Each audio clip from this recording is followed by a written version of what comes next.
काम संभालने वर्सेस काम बिगाड़ने वाली बहुएं। हे भगवान, रागिनी बहू, तू मुझे ये बता दे कि आखिर तेरी दिक्कत क्या है। अरे इतने से कपड़े तुझे फैलाने को दिए थे, ये भी काम तूने बिगाड़ दिया। हर काम बस तूने खराब करना ही सीखा है। क्या हुआ माँ जी, क्या बात है? श्रुतिका बहू देख देख, इस रागिनी को कपड़े डालने को बोला था और ये छत पर आते ही सारे कपड़े फेंक दिए। अब ये कपड़े सूखेंगे नहीं, दोबारा से धोए जाएंगे। क्या मुंह को नीचे करके खड़ी हो गई है? कामों को ढंग से करना सीख ले। अब तो कोई छोटी बच्ची नहीं, मेरे घर की बहू है। चलिए चलिए माँ जी, ज्यादा गुस्सा मत कीजिए। थोड़े से ही तो कपड़े हैं, एक बार में मशीन में धुल जाएंगे। मैं इन्हें धो लूंगी, आप चिंता मत कीजिए। श्रुतिका ने ऐसे बोलकर बात को संभाल लिया, जिसके बाद कमला छत से नीचे आ गई। श्रुतिका और रागिनी कमला की दो बहुएं थी, जिन दोनों के ही तौर तरीकों और रहन सहन में जमीन आसमान का अंतर था। श्रुतिका हर काम को बहुत ही संभाल कर करती थी, तो वहीं रागिनी सभी काम बिगाड़ देती थी। आज भी रागिनी ने धुले हुए सारे कपड़े छत पर फेंक दिए थे, जिससे उसको डांट पड़ी। रागिनी उदास मत हो, मैं ये कपड़े दोबारा धो दूंगी। मैं सारे काम खराब कर देती हूँ भाभी, मुझे कुछ काम करना नहीं आता है। ऐसे क्यों सोच रही हूँ? चलो नीचे चलो, ये कपड़े मैं अभी धोकर सुखा दूंगी। श्रुतिका ऐसे बोलकर रागिनी को नीचे ले आई, जिसके बाद घर के सभी काम श्रुतिका ने ही निपटाए। ऐसे ही अगले दिन। वैसे भाभी आज कौन कौन आ रहा है? मेरा मतलब बाबा के दोस्त तो आ ही रहे हैं, लेकिन उनके साथ कितने लोग हैं पता नहीं, शायद 5 लोग आज खाने पर आ रहे हैं। बस अभी कुछ देर में वो लोग पहुंच ही जाएंगे। रागिनी काम करो, जल्दी से आलू उबालने को रख दो। इतने आलू उबलेंगे तब तक मैं पूरियों का आटा लगा लूंगी और फिर सब्जी बना दूंगी। श्रुतिका के बोलने पर रागिनी भी जल्दी से कामों में लगी और उसने आलूओं को धोकर प्रेशर कुकर में डालकर उन्हें गैस पर उबलने को रख दिया। रागिनी बहू, ओ रागिनी जरा यहाँ तो आ। आई माँ जी। भाभी मैंने आलू उबलने को रख दिए हैं, माँ जी मुझे बुला रही है तो मैं वहाँ जा रही हूँ। ठीक है। रागिनी तुमने आलू में पानी कितना डाला उबालने के लिए? भाभी मैंने पानी नहीं डाला। हे भगवान, तुमने पानी नहीं डाला? सीटी तो बस आने वाली है, भागो रागिनी। श्रुतिका और रागिनी जल्दी से रसोई से बाहर भागी। उनके निकलते ही प्रेशर कुकर में बहुत ही ज्यादा प्रेशर बना, जिससे कि कुकर फट गया, जिसकी आवाज से कमला भी बाहर बैठे बैठे उछल गई। और अरे क्या हुआ बहुओं? कुछ नहीं माँ जी, कुकर फट गया क्या? कमला की बात पर दोनों बहुएं कुछ नहीं बोली। कमला जानती थी कि इसके पीछे किसकी गलती होगी, जिसकी वजह से वो बस रागिनी को घूरने लगी।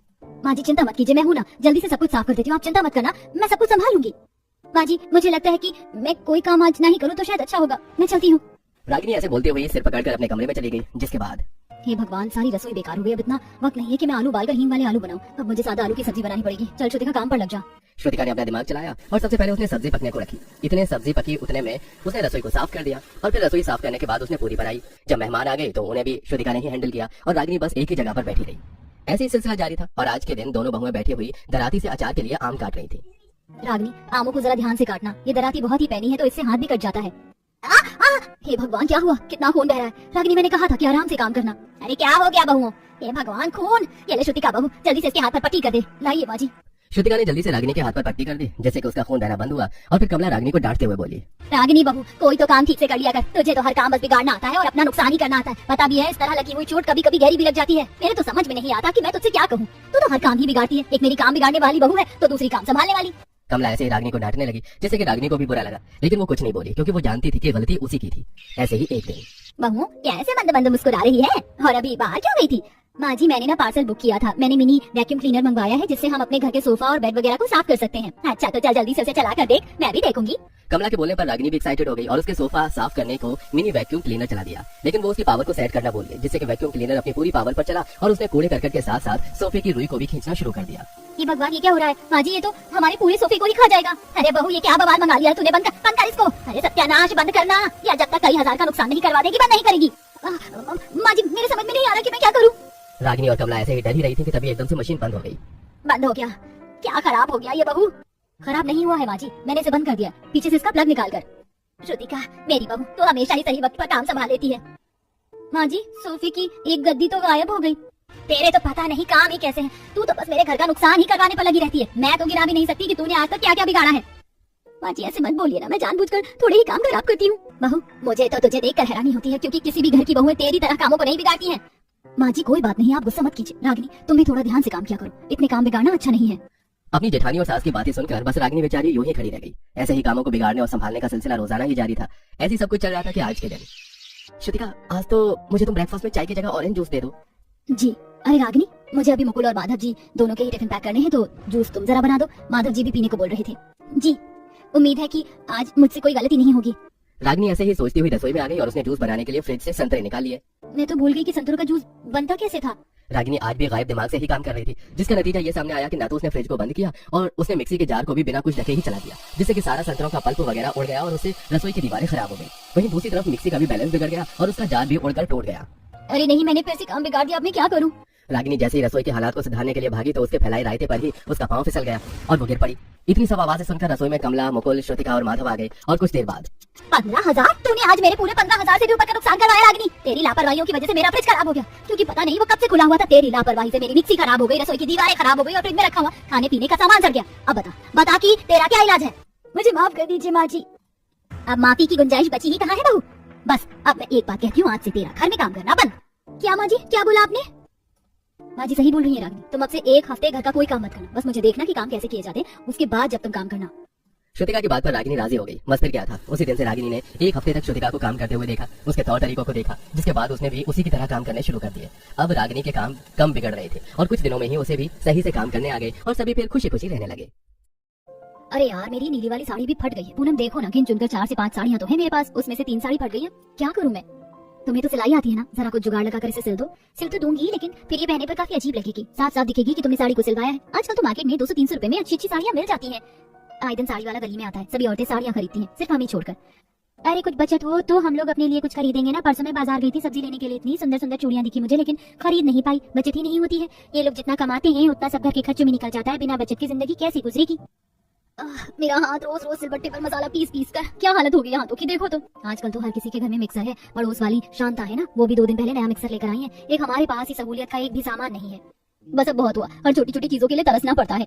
यहाँ तक कि घर के बाहर अगर कुछ खाने पीने की चीज आती है तो भी हम 5 रुपए 10 रुपए खर्च करके नहीं खा सकते। आज तो हमें इन लोगों से बात करनी ही होगी। पांचों बहुएं अपने अपने पतियों के आने का काफी वक्त से इंतजार कर रही होती हैं। जैसे ही उन सबके पति मजदूरी करके घर आते हैं, उनके सामने घर की बचत की बात रखते हैं। आप लोग जितना कमाते हैं उतना तो घर के खर्चे में ही निकल जाता है। 2 पैसे की बचत नहीं होती है। गली में कोई चीज आती है तो उसे खरीद भी नहीं पाते हैं। सभी औरतें बस मुंह देखती रहती है हमारा। इसलिए हमने सोचा है कि अब हम भी नौकरी करेंगे, पैसे कमाएंगे और उन्हें जोड़ेंगे ताकि वो हमारे बुरे वक्त में काम आ सके। और अगर कोई सहूलियत की चीज लेनी हो तो हम आराम से ले सके। तुम पांचों को क्या लगता है कि नौकरी करना इतना आसान है? फैक्ट्री में तो तुम पांचों को नौकरी मिलने से रही, मिलेगी भी तो काम के मुताबिक, पैसे नहीं दिए जाएंगे। और यहाँ तो कोई इतने अमीर लोग भी नहीं है जिनके घर में जाकर तुम नौकरानी का काम कर सको। इसलिए जितना है उतने में ही गुजारा चलाओ और कोशिश करो कि इसमें बचत कर सको। महंगाई देखी आप लोगों ने? मनपसंद का खाना भी 2-3 महीने में एक बार नसीब होता है और आप इसमें बचत करने को कहते हैं। ऐसे ही कुछ दिन गुजर जाते हैं। अनीता और पूनम घर खर्च के पैसों से मंडी से सब्जियां ला रही होती है कि तभी पूनम को रास्ते में अरबी और पालक के पौधे दिखते हैं, जिन्हें देख अनीता वहीं रुक जाती है।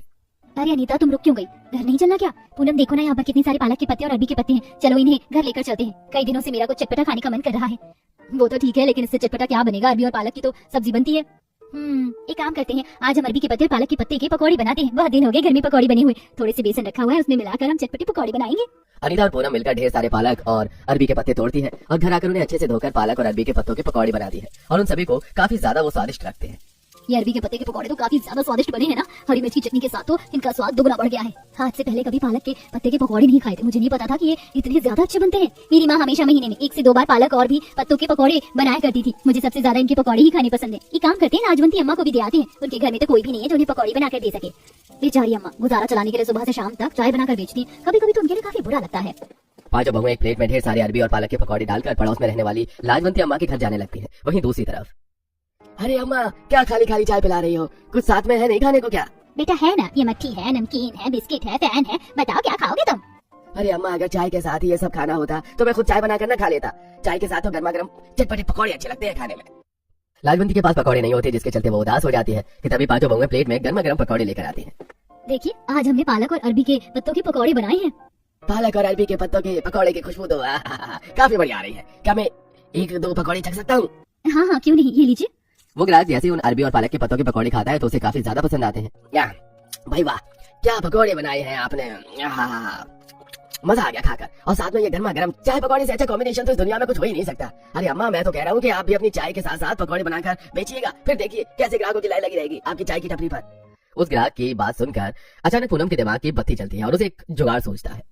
अरे ये चीज मैंने पहले क्यों नहीं सोची? अम्मा आप इतनी अच्छी चाय बनाती है और हमारे हाथ के पकौड़े का तो क्या ही कहना, हमारे साथ साथ और लोगों को भी कितने पसंद आ रहे। तो क्यों ना अब हम साथ में अपना चाय पकौड़े का काम शुरू करें। आप हर रोज की तरह चाय बनाना और हम साथ में पकौड़े बनाएंगे। चाय और पकौड़े देख ज्यादा से ज्यादा ग्राहक आएंगे। ऐसे आपकी चाय की ग्राहक भी बढ़ जाएंगे और हमारे पकौड़े भी बिकने शुरू हो जाएंगे। आपको भी मुनाफा होगा और हमें भी। तो फिर क्या सोचा आपने?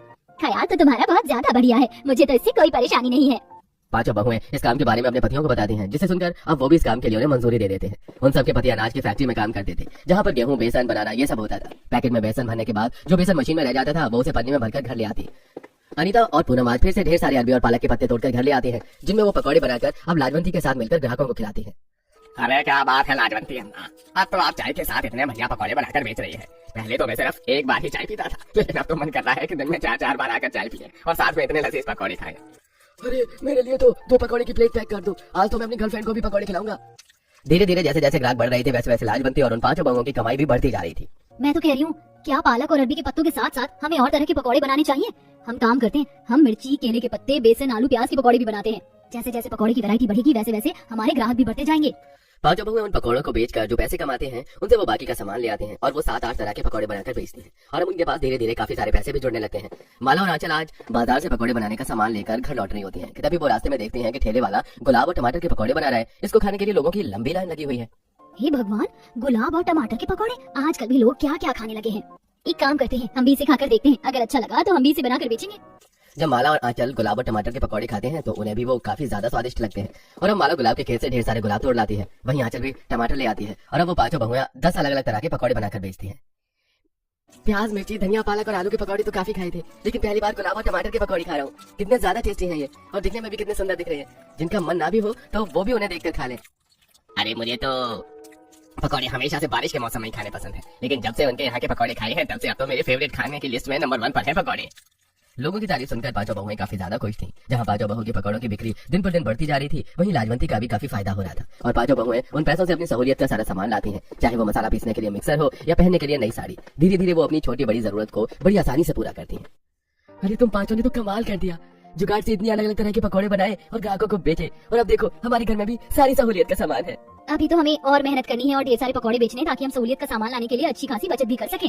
जैसे जैसे दिन गुजरते हैं वैसे वैसे इन 5 बहुओं ने अब काफी अच्छी बिक्री कर ली थी और अब उनसे अब काफी ज्यादा ग्राहक भी जुड़ चुके थे। अपनी जरूरत को पूरा करने के साथ साथ 5 बहुओं ने सेविंग्स भी अच्छी खासी कर ली थी, जिससे अब उनकी माली हालत भी काफी ज्यादा अच्छी हो जाती है और अब वो इसी तरह जुगाड़ से अपने 10 अलग अलग तरह के बनाए हुए पकौड़े बेचने का काम जारी रखते हैं।